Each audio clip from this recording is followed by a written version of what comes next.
हाँ भाई, आज अपन डिस्कस करेंगे छठवीं यूनिट। छठवीं यूनिट आपके पास में क्या है? ऑप्टिक्स, प्रकाश की।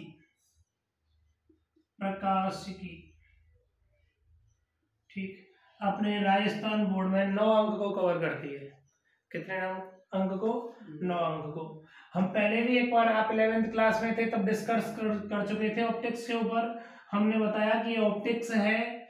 ऑप्टिक्स को सबसे पहले मैं प्रकाश की बात करना चाहूँ, ऑप्टिक्स की बात करना चाहूँ। ऑप्टिक्स किसे कहते हैं? भौतिक विज्ञान की वह शाखा, भौतिक विज्ञान की वह शाखा जिसके अंतर्गत प्रकाश एवं उसके गुणों के बारे में अध्ययन किया जाता है। किसके? प्रकाश के गुणों के बारे में अध्ययन किया जाता है। क्या कहलाती है? प्रकाश की। मतलब ऑप्टिक्स के अंदर हम केवल प्रकाश के बारे में डिस्कस करेंगे, ठीक है ना। अब प्रकाश और उसके गुण, उस प्रकाश क्या क्या गुण, उसके गुण क्या क्या हैं, वो क्या क्या घटनाएं प्रदर्शित करता है। अपवर्तन, परावर्तन, व्यतिकरण, विवर्तन, अपवर्तन, व्यतिकरण, विवर्तन, ध्रुवण, ऐसे सारे गुण जिनको डिनोट कर रिप्रेजेंट करता है, उनके बारे में अपन यहाँ डिस्कस करेंगे, ठीक है। अपने पास में जो ऑप्टिक्स है, इसे यहाँ दो भागों में डिवाइड कर रखा है। एक तो रे ऑप्टिक्स और दूसरा है आपके पास में वेव ऑप्टिक्स। रे ऑप्टिक्स है आपके पास में किरण प्रकाश की,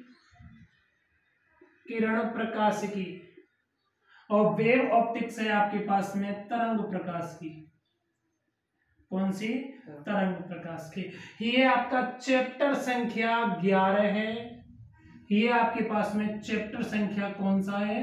12 है। चैप्टर संख्या 12 को मैं आपको करा चुका हूं, 11th क्लास में हमने इसके ऊपर डिस्कस कर लिया है, ठीक है बेटा। तो जिन लोगों ने चैप्टर संख्या 12 पढ़ लिया था 11th में, पुनः अब एक बार और पढ़ लेना, एक दो बार पढ़ते रहना, ऐसे सोचना कि वापस हमने इसको पढ़ा दिया, ठीक है बेटा। चलो अब अपन बात करेंगे किसके बारे में? 11वें चैप्टर के बारे में बात करेंगे, किरण प्रकाश की। जो आपके पास में 9 अंक है, ये 9 अंक तरंग प्रकाश की और किरण प्रकाश के दोनों चैप्टर के हैं, ठीक है ना। आपके पास में तरंग प्रकाश की कंप्लीट है। हालांकि ये बात अलग है कि जब ऑफलाइन क्लास चालू होंगी तब एक बार हम इनको समझाएंगे, वो बात अलग है, ठीक। चलो अब अपने पास में कौन सा चैप्टर चालू करेंगे? 11वां चैप्टर है। कौन सा है बेटा? Ray optics.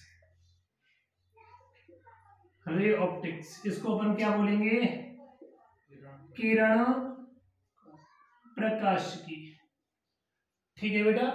चलो भाई अब देखिएगा, सबसे पहले मैं रे ऑप्टिक्स में बात करूंगा प्रकाश की। प्रकाश किसे कहते हैं?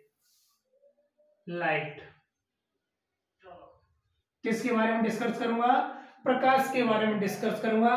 देखो भाई, मैंने जब आप 11th क्लास में थे, 12वां चैप्टर पढ़ाया था, उस दिन भी प्रकाश को डिफाइन किया था। एक बार अगेन फिर डिफाइन करता हूं प्रकाश। प्रकाश क्या है? प्रकाश वह भौतिक कारक है, कोई भौतिक कारक है जो स्वयं अदृश्य है और वस्तुओं को दृश्य बनाता है। प्रकाश वह भौतिक कारक है जो स्वयं कैसा है? अदृश्य, स्वयं दिखाई नहीं देता आपको नग्न आंखों से। आपको दिखाई दे रहा है क्या प्रकाश? नहीं देखा।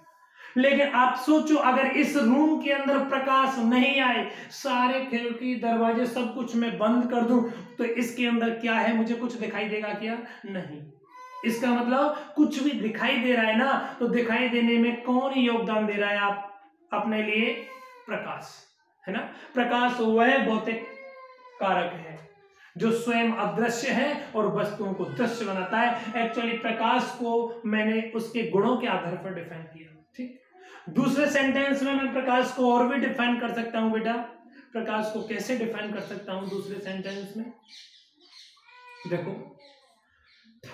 प्रकाश वह भौतिक कारक है जो हमारे दृष्टि पटल पर संवेदनाएं उत्पन्न करता है या संवेदनाएं जागृत करता है।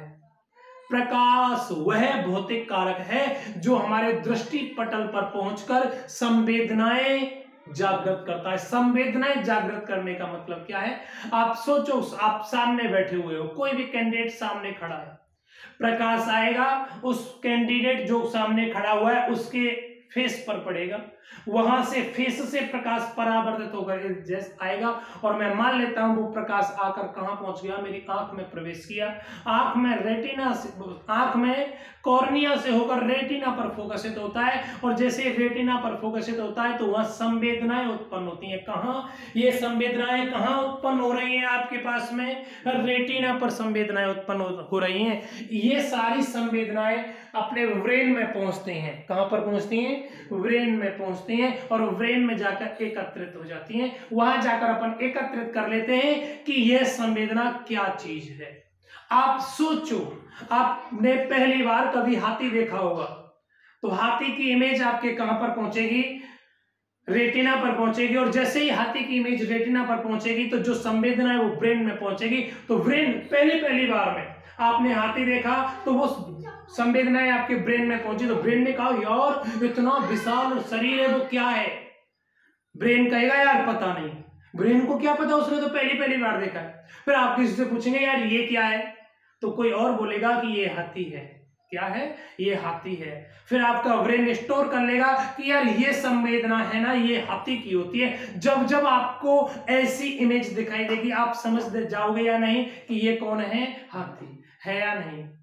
आप देखो एक बच्चा हो, स्टार्टिंग में लॉन्च हुए हो, स्टार्टिंग में आप जैसे आपको आपके पापा दिखाई देते थे, कभी मम्मी, कभी बुआ, कभी दीदी और कोई आपसे क्या बोलते थे, ये पापा है। ये कौन है? पापा है। आप बोलना नहीं जानते थे लेकिन बार बार में सुनाई देता था आपको कि ये कौन है, पापा है। आपके समझ आता था कि यार ये इमेज आता है ना, ये आदमी आता है, ये कौन है, पापा। आप नहीं जानते पापा का मतलब क्या है, आप ये जानते हैं ये पापा है। ये यही बात हो रही है ना। अगर आप सोचो, आप जब लॉन्च हुए थे, पैदा हुए, तभी से जैसे ही घर में कुत्ता आता है और तभी आपके घर वाले कहते कुत्ता आ गया, कुत्ता की जगह पर बोलते पापा आ गया, पापा आ गया। आप बड़े होंगे तो आप सोचो कि उसके बाद जैसे आप 1-2 साल के हो गए, तब तक 1 साल के हुए, आप बोलना नहीं जानते थे, तब तक तो यही थे कि कौन आ गया, पापा आ गया, पापा आ गया, कुत्ते की जगह पर। अब देखो लगभग आप कहीं सिटी के अंदर चले गए और आपने जाके 2-5 साल तक क्या नहीं देखा, कुत्ता देखा ही नहीं। लेकिन अब क्या होता है, जैसे वापस गांव में आते हो 8 साल 5 साल बाद में, 4-6 साल बाद में, जैसे आपको कुत्ता दिखाई देगा आप बोलेंगे पापा आ गया। क्यों? आपके ब्रेन में जो इमेज है, कुत्ते वाली तस्वीर है, वो किस नाम से सेट हो रही है? पापा नाम से सेट हो रही है। ठीक है ना। तो ये क्या है? आपकी संवेदना है। ठीक है ना। तो हम किसकी बात कर रहे थे? प्रकाश की बात कर रहे थे। प्रकाश क्या है? प्रकाश वो है भौतिक कारक है या किसी पदार्थ का बहुत वह गुण है जो स्वयं अदृश्य और वस्तुओं को दृश्य बनाता है, या प्रकाश वो है भौतिक कारक है जो हमारे दृष्टि पटल पर पहुंचकर संवेदनाएं जागृत करता है। क्या कहलाता है? प्रकाश कहलाता है। यह सदैव एक सीधी रेखा में गमन करता है। कैसी रेखा में? सीधी रेखा में गति करता है। इसका निर्वात में वेग 3 × 10⁸ मीटर प्रति सेकंड होता है। किसका बेटा? प्रकाश का। ठीक है ना। कोई समस्या? ये तो आपके पास में कौन कंप्लीट हुआ बेटा? प्रकाश कंप्लीट हुआ। ठीक है ना। कोई दिक्कत थोड़ी है। चलो अब अपन नेक्स्ट टॉपिक में बात करेंगे अपवर्तन और परावर्तन।